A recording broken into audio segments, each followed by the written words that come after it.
Hey Jexiteers, how are you all doing? Thanks again for tuning into one of my videos. Before I get started on the topic of this video, I just want to say a massive thank you to Kim and Mikey for putting that nail in the JW coffin for me. Really appreciate it. Thank you so much. If you haven't seen that video, or if you're not familiar with Kim and Mikey's channel, I'll link it in the description below. I also want to share an update with you of my own personal life. So I had somebody get in contact with me who saw one of my videos, and this person is a very old, not old as in they're old, but a very dear friend of mine that we go way back. They left the Jehovah's Witness religion many years ago, and I haven't really been in contact with them since then. But they were scrolling through YouTube, and one of my videos came up in their feed, and they watched it and they reached out to me. And yeah, we had a really long chat on the phone and a really good catch up, and it's just been great getting back in touch with them again. And we're both so happy that we've woken up from the JW religion, and we look forward to rekindling our friendship. So that has been really great. I also managed to reach out to another friend of mine who I haven't spoken to in probably be about 21, nearly 22 years. Someone else who left the religion many years ago. And yeah, so I reached out to them, and we got in contact and had a really good long chat. And again, we look forward to rekindling our friendship in the future. So that's been really good, a really good pick me up, so to speak. Yeah. So today I just want to talk about time. So one of the first things, if not the first thing that I noticed after my Jexit was how much free time I had on my hands. If you're not a Jehovah's Witness or you've never been one, you may not know that JWs are extremely time poor. Being a Jehovah's Witness is an extremely time consuming religion, but it's not just a religion, it's a lifestyle. And when you're in it, you're encouraged to think of your life as a Jehovah's Witness as being the main thing of your life, and everything else should fit around that. Doesn't matter what it is, your work, your family, your what you do for entertainment, your recreation, everything fits around being a Jehovah's Witness. You're even encouraged to think of it as being your main occupation. Yeah, what you do for work, your or livelihood, your job or career. Well, you're not even encouraged to have a career, but what you do for employment, you're encouraged to think of that as being your side job. Your main job is being a Jehovah's Witness. So the typical Jehovah's Witness schedule is like this. So on Sunday, you have the meeting, which is the public talk and Watchtower study, which they call a Bible study with the aid of the Watchtower magazine, but it's actually a Watchtower study. So you have that on a Sunday, which the meeting lasts for roughly 2 hours. Then you'll have a meeting during the week, the midweek meeting, which is the Theocratic Ministry School, although it's not called that anymore. It's I can't remember what it's called, but it's basically where you learn how to preach and how to witness and how to do the preaching work.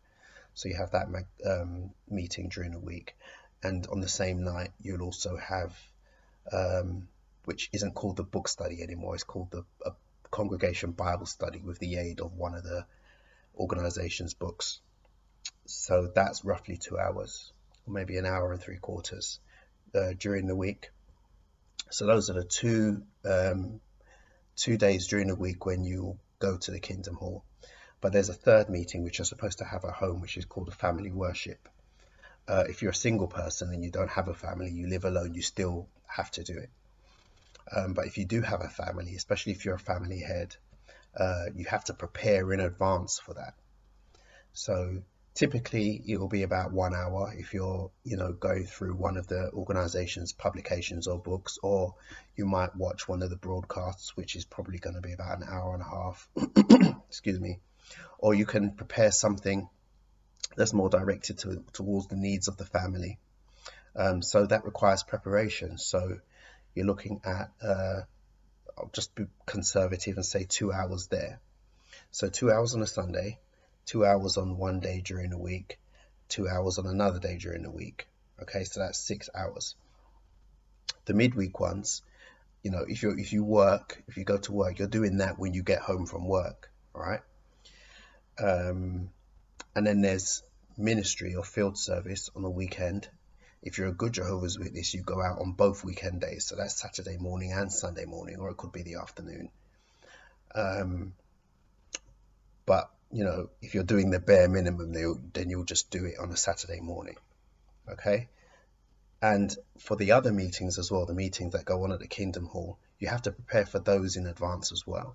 All right. So when you look at all of that, that is a huge chunk of time during your week. And on top of that, if you work and have family responsibilities as well, there's barely any time to do anything else. Okay, so Jehovah's Witnesses are extremely busy people, very, very busy. I won't delve into this too much, but I actually think that's done on purpose, because the busier you are, the less time you have to think about what it is that you're doing. You're just doing things on autopilot. And actually, I've recently been reading Stephen Hassan's book on escaping cult mind control. And it has been a massive, massive eye-opener. There are so if you're not familiar with Stephen Hassan, he is a former cult member who now helps people to break free from cults and the mind control experiences that the cults exert on their members. He was a member of a cult that was called the Unification Church, but colloquially they were called the Moonies, because their leader was a Korean man by the name of Moon. And one thing that he brings out over and over again when he's speaking about his experience in the cult is how little time he had. The cult leaders keep their members busy on purpose, intentionally keep them busy. They also keep them malnourished as well.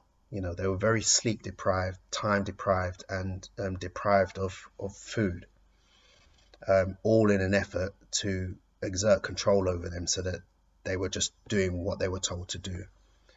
And it's just crazy hearing it. But I can definitely relate to a lot of that where the time is concerned. Jehovah's Witnesses have no time on their hands whatsoever. So when you leave the religion, you suddenly have all of this free time, and you can fall into one of two groups. I mean, there are people who leave the religion and straight away, immediately, they feel a huge sense of relief. It's the best thing that's ever happened to them. They have all this free time and they know exactly what they're going to go and do with it. They'll do this and they'll do that, and they'll achieve this and they'll achieve that, and they'll throw that energy into very productive things. But then there's another group that I fall more into that group, where leaving the religion hasn't necessarily been this immediately positive experience. You go through a sense of grief and emotional, distress and trauma. And if you fall into that group, suddenly having all this time on your hands is not necessarily a good thing. You can fall into some self-destructive and self-sabotaging type behaviors because of all of the emotional turmoil that you're going through, and all of the time that you have to contemplate and ruminate about your experiences, and it's not necessarily a good place to be. So what I want to do today is just try and encourage you to use that time wisely. Therapy is actually a really good idea if you fall into that group, if you find that is your experience. there is a huge stigma attached to therapy in the Jehovah's Witness religion. It's not it's not strictly prohibited, but it is very, very deeply frowned upon. But I've been, seeing a therapist in the past few months, and I can honestly say it's been extremely helpful to me in my recovery from, leaving the religion and a whole lot of other issues surrounding that. So if you think that would be beneficial, and I would advise you to do so. If you're struggling emotionally after leaving the religion, I would strongly advise you to, seek therapy. And there are some therapists that specialize in people leaving fundamentalist or high control groups and religions. So actually, if I find a couple, I might link them below in the description. So I'd encourage you to do that. When it comes to how you spend your time, and I know that this is going to be very, very difficult. I touched on this in my last video as well, that as a Jehovah's Witness, you don't necessarily have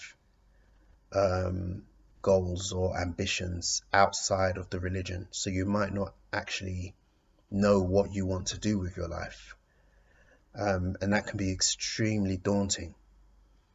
Because your whole identity, especially if you're born into the religion, is tied with being a member of it. So having to, think about what you want to do with your life, what you want to achieve, what goals you want to pursue, that can be really, really difficult. But I'd strongly advise you to put a lot of thought into it, and it doesn't have to be this huge, difficult task. Just think about the kind of things that you enjoy, and think about how you can do those things to a greater degree. Think about what you might want to do for a career, because most Jehovah's Witnesses don't have careers, they just have jobs, which they think of as being side jobs to their main job, which is being a publisher of the Watchtower doctrines, So put some time into thinking about what you want to do for a career, pursue hobbies, pursue, likes and interests, try and spend your time in those enjoyable and positive and productive ways. And because you're going to have a lot of it, you're going to have a lot of time. One thing I did was I put a lot of time and effort into my business. For years I've been running my business just as a side hustle along my main employment, but I always wanted to be self-employed. Always. It'd been my dream for a really, really long time, and I was finally able to achieve that. It was very, very scary at first, but it's been almost a year now that I've been without employment. I've been, freelancing, running my business, and it's been great. It's the freedom, But anyone who is in this position where they have a job, but then they have a side business, which is really their passion, finding the time to put into that, especially if you want that to be your main source of income, is very, very difficult, even if you're not a Jehovah's Witness. You add a bit of JW into the mix, and it's just like it would be nigh on impossible to get that off the ground. And that's where I was for a really, really long time. But with all this added time that I have, I've been able to get that to, I mean, by no means I wouldn't describe myself as an entrepreneur. I don't even think of myself in that way. I'm by no means rich at all. But I do have the freedom of working for myself, and I can call myself my own boss, which is great. But that never would have happened if I didn't have that free time, that extra time that I gained from leaving the religion. So that's one positive thing that definitely worked for me and has helped me. It might work for and help you too. Yeah, so that's all I wanted to talk about today. So please tell me what you think in the comments. If there's anything that you've been struggling with, either to do with time or anything else, drop me a comment, and I may be able to make another video about it. So thanks for watching. I hope you're all doing okay, and I'll see you in the next one.